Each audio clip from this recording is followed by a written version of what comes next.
வேலாவா YouTube சேனலுக்கு உங்களை அனைவரும் வரவேற்கிறேன். இப்போ நம்ம சுவையான மட்டன் பிரியாணி எப்படி செய்யறதுன்ட்டு பார்க்கலாம்.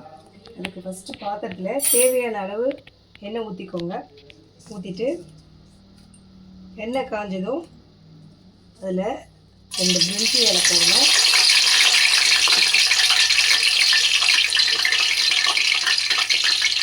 கிராம்பு 2, ஏலக்காய் 2, மராத்தி மொட்டு 2, எல்லாமே 2 தான் போடுறேன்.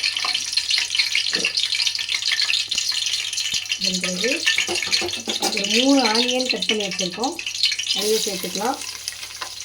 அரிசி அளவு நான் உங்களுக்கு அப்புறம் சொல்கிறேன்.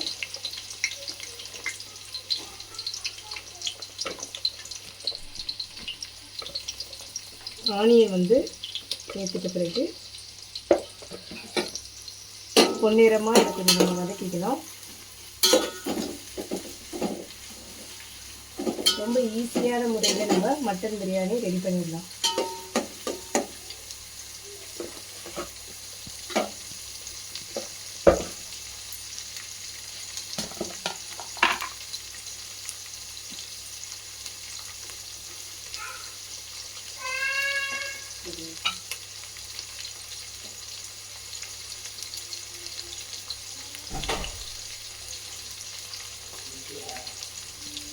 ஆனியன் வதங்கிட்டு இருக்கும்போது தேவையான அளவு நம்ம உப்பு சேர்த்துக்கலாம்.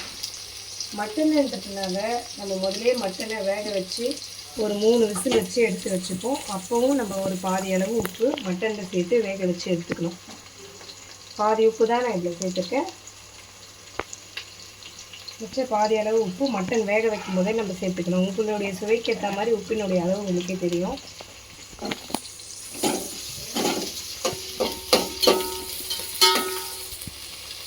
ஆனியன் நல்லா வதங்கிடுச்சு.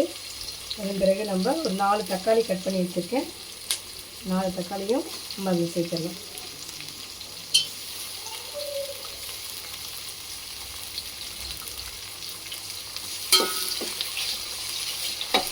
சிம்மில் வைக்க வேண்டாம், ஸ்பீட்டே வச்சு நம்ம இதை வதக்கிடணும்.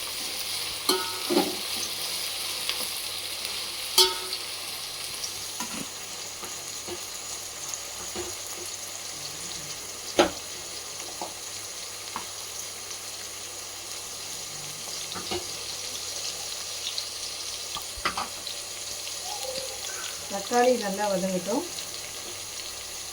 தக்காளியும் வதங்கின பிறகு நம்ம இஞ்சி பூண்டு விழுது பேஸ்ட்டாக அரைச்சி வச்சுக்கணும். ஒரு 15 அல்லது 20 பல் பூண்டு.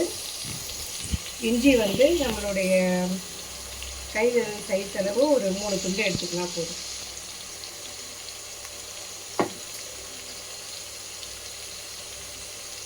தக்காளி வதங்கிடுச்சு. இஞ்சி பூண்டு விழுது நம்ம சேர்த்துக்கலாம்.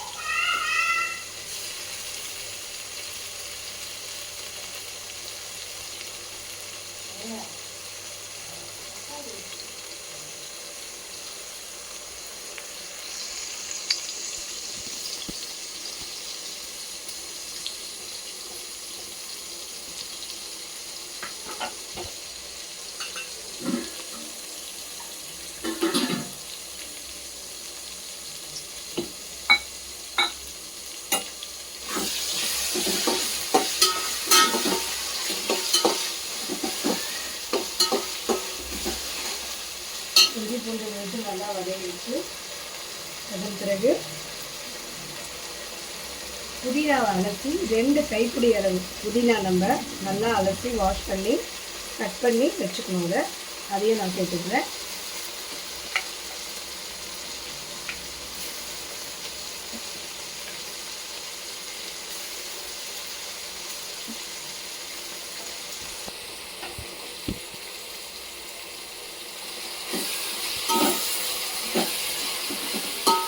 புதினா சேர்த்த பிறகு நம்ம கேஸை கொஞ்சம் சிம்மில் வச்சுக்கலாம்.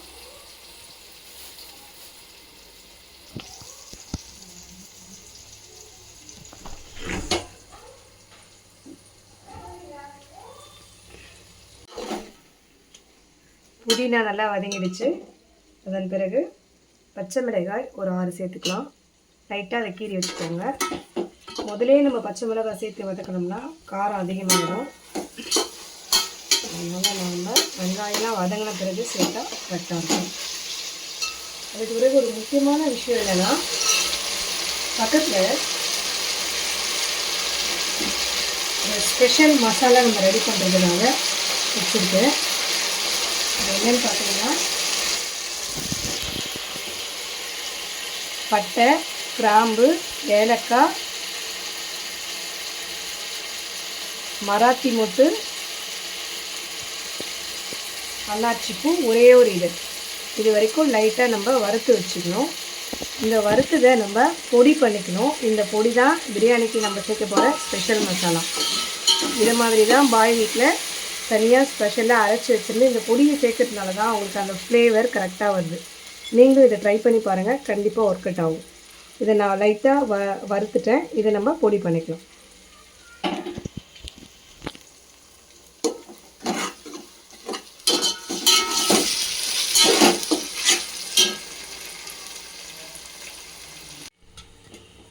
பச்சை மிளகாய் நல்லா வதங்கின பிறகு தயிர் ஒரு 3 ஸ்பூன் நம்ம சேர்த்துக்கலாம்.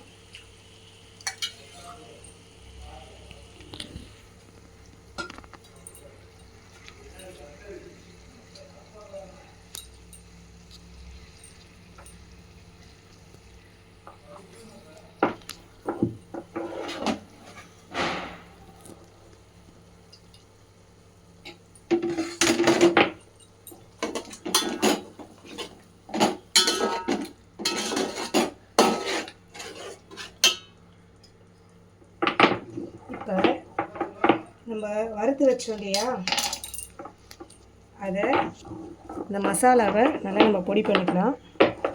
ஏலக்காய், கிராம்பு, பட்டை,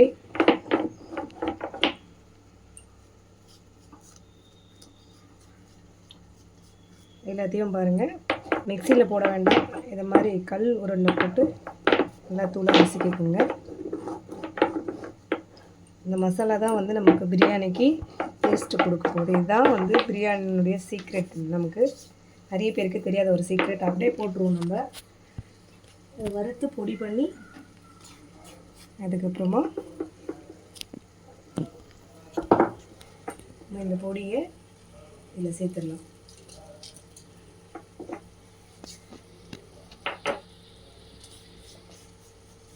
இதுதான் வந்து முக்கியமான நம்ம சேர்க்க வேண்டிய பிரியாணி மசாலா. இதுதான் பிரியாணிக்கு நல்ல ஃப்ளேவரை கொடுக்கும் நமக்கு. நம்ம அப்படியே சேர்த்தோம்னா அதனுடைய வாசம்லாம் நமக்கு தெரியாது.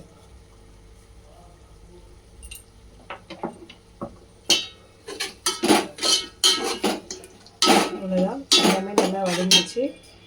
இப்போ நம்ம மட்டன் வேக வச்சு எடுத்து வச்சுருக்கோம். 3 விசிலை வச்சு நம்ம எடுத்தாச்சு. இந்த மட்டனில் மட்டன் மட்டும் நம்ம இதில் சேர்த்துட்டு அந்த தண்ணியை நம்ம கடைசியாக அளந்து தான் ஊற்றிக்கணும். அரிசியினுடைய அளவுக்கு ஏற்ற மாதிரி நம்ம இந்த தண்ணியை சேர்த்துக்கணும். இப்போவே நம்ம அந்த தண்ணியை ஊற்ற வேண்டாம்.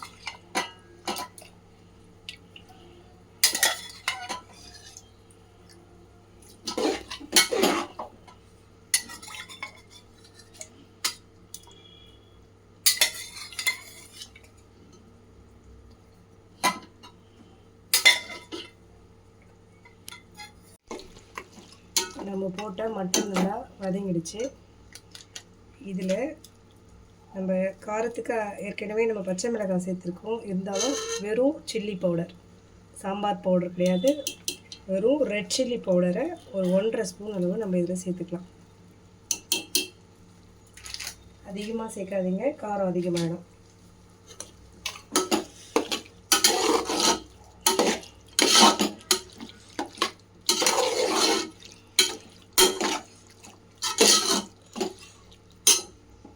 இப்போ அரிசிக்கு நம்மளுடைய அளவு தண்ணி அளவு என்ன சொல்கிறேன்னா, 1 கிளாஸ் அரிசி நான் வந்து மீனம்பூர் பொன்னி எடுத்து வச்சுருக்கேன். நீங்கள் பாஸ்மதியிலையும் செய்யலாம்.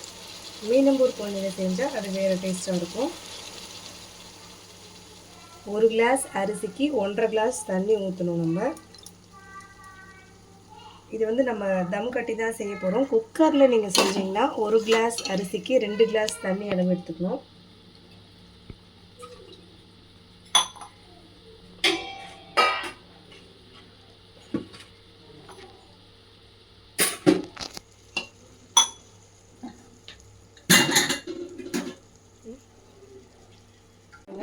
நல்லா வதங்கி எண்ணெய் பிரிஞ்சு வருது உங்களுக்கு தெரியுதுங்களா? பாருங்கள், கடாய் கடையில் காட்டுறோம் பாருங்கள், எண்ணெய் நல்லா பிரிஞ்சு வந்திருக்கு. இந்த ஸ்டேஜில் தான் நம்ம தண்ணி சேர்க்கணும். எந்த தண்ணி நான் சேர்க்குறேன் பாருங்கள், மட்டன் வேக வச்சு எடுத்து வச்சுருந்தேன் அதே தண்ணியை தான் நான் இப்போ அதில் ஊற்ற போகிறேன். நான் 4 கிளாஸ் அரிசி எடுத்திருக்கேன். 1 கிளாஸ் அரிசிக்கு 1.5 கிளாஸ் தண்ணி அளவு. அப்போது நான் 4 கிளாஸுக்கு 6 கிளாஸ் தண்ணி ஊற்றுவேன்.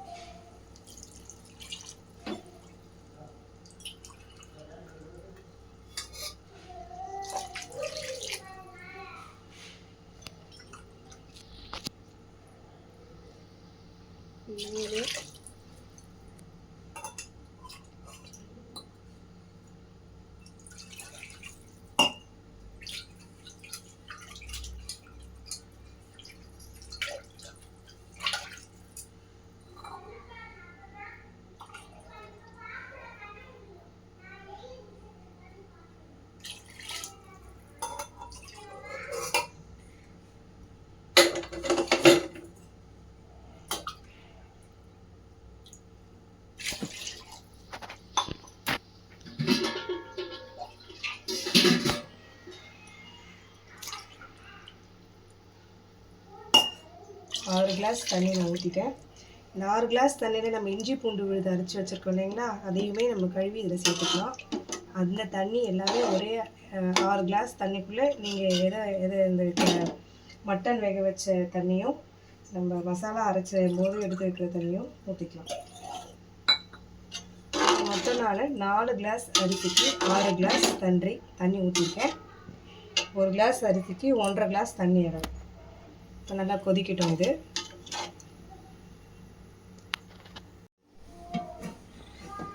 இந்த மாதிரி மூடி வச்சுருக்கோம். நம்ம கொதிக்குது.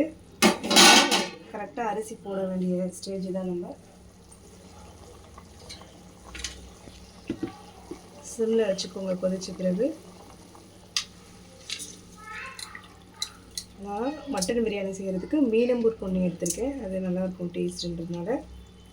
1/2 அன் ஹவருக்கு முன்னாடியே நம்ம இந்த அரிசியை ஊற வச்சு 2 முறை வாஷ் பண்ணி எடுத்து வச்சுக்கணும்.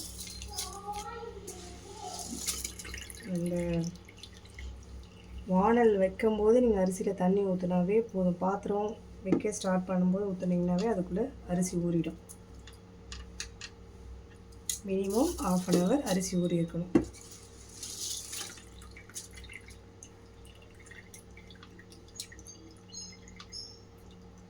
தண்ணியே சுத்தமாக எடுத்துடுங்க. தண்ணியோடு நம்ம போட்டோம்னா தண்ணியோட மெஷர்மெண்ட் அளவு மாறிடும்.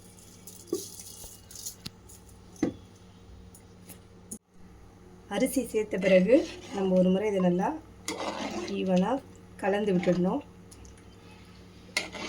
அப்போ தான் உப்பு கரெக்டாக நமக்கு எல்லாத்துலேயும் சேர்ந்து வரும். இப்போ ஃபைனலாக என்ன பண்ணணும், தம் கட்டுற ஸ்டேஜுக்கு நம்ம வந்தாச்சு.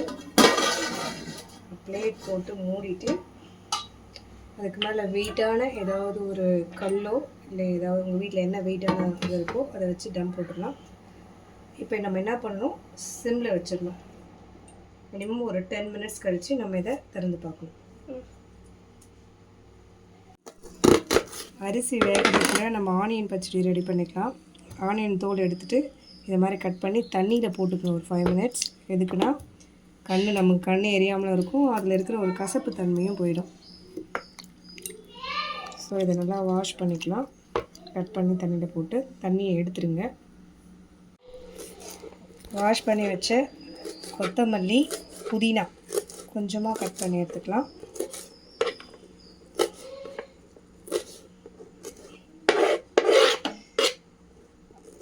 ஆனியனையும் நம்ம கட் பண்ணி எடுத்து வச்சிடலாம்.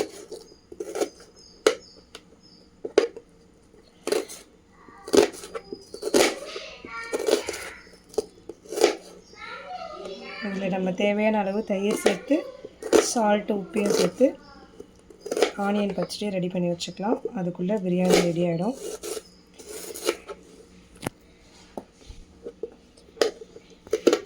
ஒரு சைடு நீங்கள் கேஸில் முட்டையை வேக வச்சு தோல் உரித்து எடுத்து வச்சுக்கோங்க. பிரியாணிக்கு சூப்பரான சைட் டிஷ் ரெடி ஆகிடும்.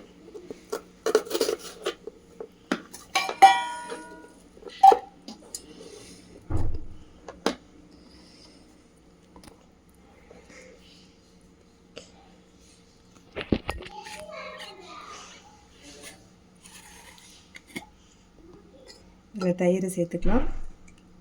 நாங்கள் இது வீட்லேயே செஞ்ச தயிர், அதனால் கொஞ்சம் தண்ணியாக தான் இருக்குது. நீங்கள் பேக்கெட்டில் வாங்கினீங்கன்னா கெட்டியாக இருக்கும். முடிஞ்ச வரைக்கும் கடையில் எதையும் வாங்கி நம்ம பயன்படுத்தாமல் வீட்லேயே செஞ்சுக்கிறது நல்லது. சால்ட்டு சேர்த்துருங்க.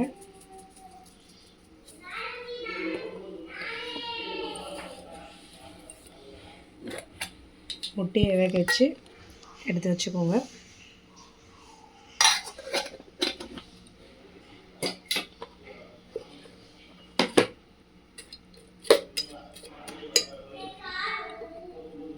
பச்சடி ரெடி ஆகிடுச்சு. எதுக்கு நம்ம கொஞ்சம் பிஃபோராகவே செய்ய சொல்கிறோன்னா, அந்த ஆனியனில் சால்ட்டு, இந்த புதினாவோட கொத்தமல்லியோட ஃப்ளேவர் சேர்ந்து நமக்கு ஊறி வந்திருக்கும்.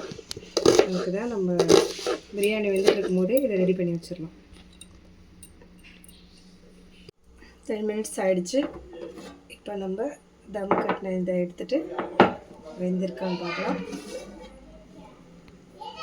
சூப்பர். என்னடா இது பிரியாணியில் கலர் இல்லையேன்னு பார்க்குறீங்களா? இனிமேல் தான் நம்ம ஃபுட் கலரை ஆட் பண்ண போகிறோம். ஒரு முறை நல்லா மிக்ஸ் பண்ணி விட்டுடுங்க. சூப்பராக வந்துருச்சு. இப்போ தான் நம்ம ஃபுட் கலரை சேர்க்க போகிறோம். உங்களுக்கு தேவையான அளவு கலர் மொத்தமாக போட்டு கலக்காமல் அங்கங்கே கொஞ்சம் கொஞ்சமாக பிஞ்சாக போடுங்க. அப்போ தான் அரிசி கலர் விட்டு விட்டு வரும், நமக்கு பார்க்கவே அழகாக இருக்கும். இதை மிக்ஸ் பண்ண வேண்டாம். அதன் பிறகு ஃபைனலாக ½ லெமன் கட் பண்ணி வச்சுருக்கேன். அந்த லெமனை அப்படியே லைட்டாக மழை சாரல் மாதிரி தூவி விட்டுடணும்.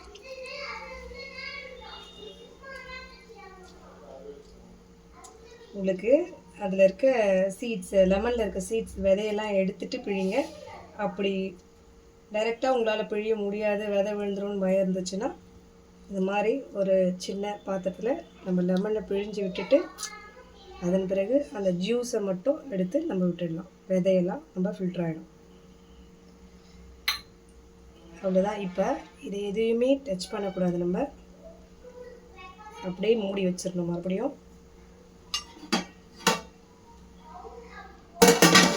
ஜஸ்ட் ஒரு 5 மினிட்ஸ் இதை அப்படியே வச்சிடலாம். மறுபடியும் தம் கட்டிடுங்க.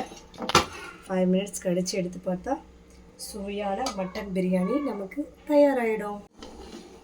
நல்லா கிளறிடுங்க. பார்த்தீங்களா, ஒரு அரிசி கூட கருகாமல் நல்லா பொல பொலன்னு அழகாக வெந்து வந்திருக்கு. ஃபைனலாக இப்படி எல்லாத்தையும் ஈவன் பண்ணிவிட்டு கேஸ் ஆஃப் பண்ணிவிட்டு, ஆஃப் பண்ண பிறகு ஒரு 2 மினிட்ஸ் அதே மாதிரி மூடி தம் போட்டு வச்சுருங்க. ஆஃப் பண்ண பிறகு 2 மினிட்ஸ். இப்போ எடுத்து பார்க்கலாம் ஃபைனல் டச் எப்படி இருக்குன்ட்டு.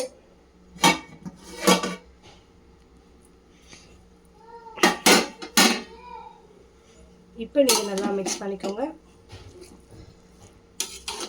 நான் சொன்ன மாதிரி கலர் அங்கங்கே கொஞ்சம் கொஞ்சம் மிக்ஸ் ஆகி ஆரஞ்சு கலரும் அந்த எல்லோ கலர் ரைஸும் சேரும்போது நமக்கு வாவ் சூப்பராக வந்துடுச்சு பாருங்கள் பிரியாணி. சாப்பிட நீங்கள் ரெடியா? இதே மாதிரி மெத்தடில் நீங்கள் வீட்டில் செஞ்சு பார்த்துட்டு சாப்பிட்டு பார்த்துட்டு பிடிச்சிருந்தா லைக் பண்ணுங்கள், ஷேர் பண்ணுங்கள், சப்ஸ்கிரைப் பண்ணுங்கள். கண்டிப்பாக உங்களுக்கு இந்த டேஸ்ட் கண்டிப்பாக பிடிக்கும். கமெண்ட் பண்ணுங்கள் எப்படி இருக்குன்னு சாப்பிட்டு பார்த்துட்டு கமெண்ட் பண்ணுவீங்கன்னு நினைக்கிறேன். இந்த பிரியாணி எங்கே இருந்து ரெடி ஆகிருக்குன்னா, நம்ம ஸ்பெஷல் காஞ்சிபுரம் கோவில் நகரமான காஞ்சியினுடைய பிரியாணி டேஸ்ட் எப்படி இருக்குன்னு பாருங்கள். Okay viewers, thank you. நான் உங்களுக்கு சர்வ் பண்ணிவிட்டு பிரியாணி எப்படி இருக்குன்னு சாப்பிட்டு பார்த்துட்டு உங்களுக்கு சொல்கிறோம்.